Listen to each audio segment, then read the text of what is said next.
bulan Maulid ini, apa kiat-kiat agar kita semangat hadir dan mendapatkan keberkahan di majlis sholawat?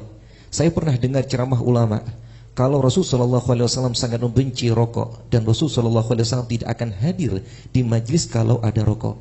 Di lingkungan tempat saya tinggal, kalau ada majlis pasti ada yang merokok, sehingga membuat saya tidak nyaman.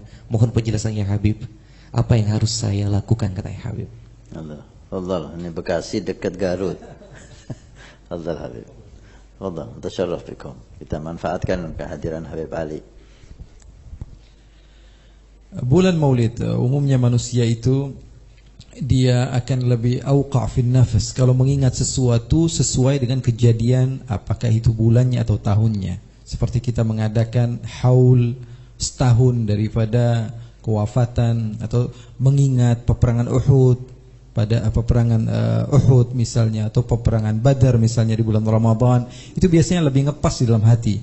Begitu juga bulan Maulid Rasulullah SAW, hadirnya Rasulullah SAW di bulan Rabiul Awal, maka lebih ngepas biasanya di dalam hati kita, itu lebih terasa nyaman ketika kita mengingat Rasulullah SAW di bulan di mana Rasulullah SAW dilahirkan. Bukan berarti bahwa di bulan-bulan lain kita tidak mengingat Rasulullah SAW.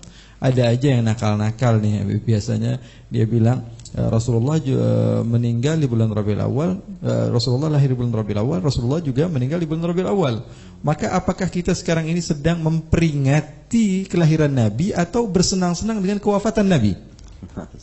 Maka umat Islam itu senantiasa diajarkan oleh Nabi besar Muhammad SAW untuk yatafa'al.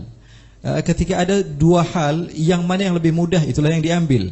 Nabi Muhammad SAW tidak suka kepada tasya'um. Nabi Muhammad SAW bahkan katakan la safara wala bumata wala tayarata wala adwa. Rasulullah SAW katakan ketika sebagian orang mengatakan bahwa bulan Safar adalah bulan musibah, Nabi Muhammad ketika itu melihat sebagian orang tidak mau menikahkan anaknya karena takut nanti lahir daripada pernikahan di bulan Safar anak-anak yang tidak sempurna. Rasulullah nikahkan Sayyidina Ali dan Sayyidatuna Fatimah di bulan Safar dan menghasilkan putra-putri terbaik, Sayyidah Syabab Ahlul Jannah, Sayyiduna Al-Hasan wa Sayyiduna Al-Husain. Maka Rasulullah SAW merubah namanya menjadi Safarul Khair. Ya, Rasulullah SAW tambahkan dengan nama Safar Al-Khair. Oleh karena itu kita selalu melihat kepada kebaikan. Dan di dalam Musnad Al-Imam Ahmad bin Hanbal juga dikatakan bahwa Nabi Adam itu dilahirkan hari Jumat, dan hari itu juga Nabi Adam meninggal. Hari Jumat juga Nabi Adam meninggal. Dan di dalam hadis lain Rasulullah SAW menamakan hari Jumat Sayyidul Ayyam. Artinya Rasulullah SAW tahu bahwa sesungguhnya hari Jumat adalah hari wafatnya Nabi Adam, tapi Nabi Muhammad menjadikan hari Jumat sebagai Id. Apakah Nabi Muhammad mengajarkan untuk kita bersedih di hari kewafatan Nabi Adam, berbahagia di hari kewafatan Nabi Adam? Tidak. Tapi Rasulullah selalu mengambil yang terbaik. Datang seseorang kepada Nabi dan mengatakan, Rasulullah tanya, "Masmuk?" Dia katakan, "Nama saya Hazn." "Ismi Hazn ya Rasulullah." "Bal anta farah," kata Rasulullah. "Kamu bukan Hazn, kamu bahagia." Bahkan Abu Hurairah ketika datang kepada Nabi ditanya sama Nabi, "Siapa nama kamu?" Dia katakan, "Abdu Ghanam."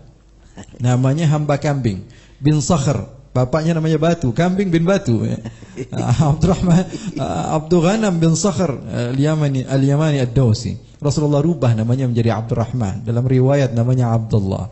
Ala kulli hal, perayaan Maulid ini baik sekali. Saya yakin banyak sahabat-sahabat saya yang tidak merayakan Maulid, yang mendengar juga, mungkin yang baru join, sahabat-sahabat Instagram saya atau di TikTok ataupun yang ada di aplikasi-aplikasi lain yang tidak terbiasa untuk melakukan Maulid. Ini tidak masalah. Artinya kita punya cara masing-masing untuk mendekatkan diri kepada Allah dan Rasulnya, namun tidak menyalahkan orang lain.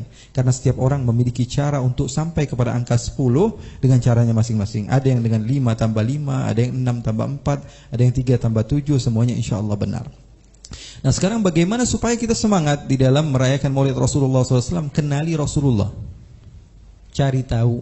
Sebagian ikhwan kita mungkin mengikuti Rasulullah SAW tanpa pengenalan, makanya ikut-ikutannya kadang-kadang sebentar-bentar aja gitu. Kadang-kadang hijrahnya hanya sebulan, setelah itu malah kembali lagi kepada kejahatan. Artinya perlu kepada pengenalan. Setelah pengenalan akan ada tumbuh cinta. Setelah cinta baru ada mutaba'ah. Itu sesuai. Nah, kalau kita sudah kenal kepada Nabi, tentu kita akan semakin bersemangat. Adapun orang lain melakukan sesuatu yang dibenci oleh Rasulullah SAW, ya, misalnya dia katakan seperti merokok atau semisalnya, bisa jadi orang tersebut tidak sama seperti kamu. Jadi kalau ada pesan dari guru kita Habib Hasan misalnya, jadikan pesan tersebut untuk kamu, bukan untuk orang lain. Jadi saya berusaha untuk tidak merokok. Dan orang-orang terdekat saya usahakan mereka untuk tidak melakukan sesuatu yang dibenci oleh Nabi. Tapi saya tidak melihat buruk kepada orang lain.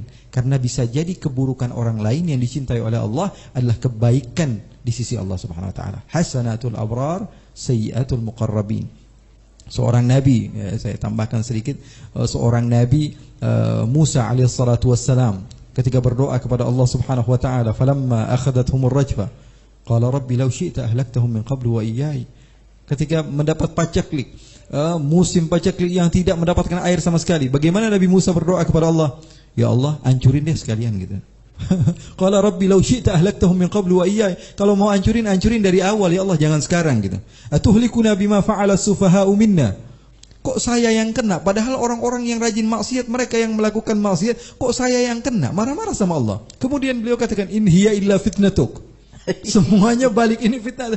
Ini kata-kata yang kalau keluar dari lidah-lidah orang lain bisa jadi orang tersebut adalah orang yang betul-betul salah. Tapi kalau keluarnya dari lisan orang yang dicintai oleh Allah, maka berbeda. Maka ketika mendapatkan nasihat dari guru kita, yang kita ingat ini untuk kita, bukan untuk orang lain. Ya, mungkin begitu, mudah-mudahan manfaat.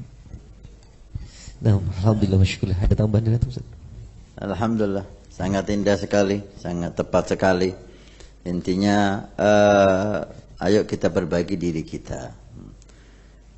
Apa yang dilakukan orang ketika menurut Anda jelek, silahkan. Tapi jangan memvonis orang itu jelek.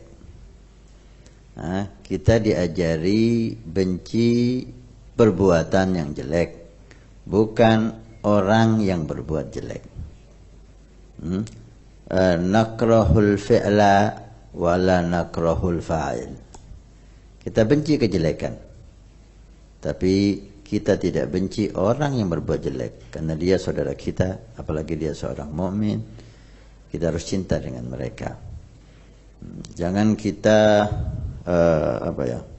kesalahan saudara kita yang kecil kita besarkan. Mungkin kita berbuat lebih jelek dari dia. Mungkin kita tahu atau kita nggak tahu. Intinya, jika itu acara Anda bebas, bersihkan dari rokok, silahkan.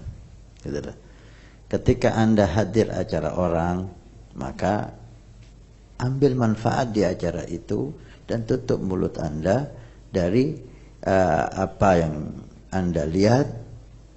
Ambil yang baik, kata Habib Haddad, khud ma safa wada'il kadar. Ambil yang baik dan tinggalkan yang jelek, sehingga hati kita tetap dingin dan kita dimanapun mengambil manfaat di sana dan manfaat di sini. Kecuali Anda seorang ustadz, Anda seorang dai, Anda berhak untuk memberi nasihat dengan lembut, memberi masukan dengan indah.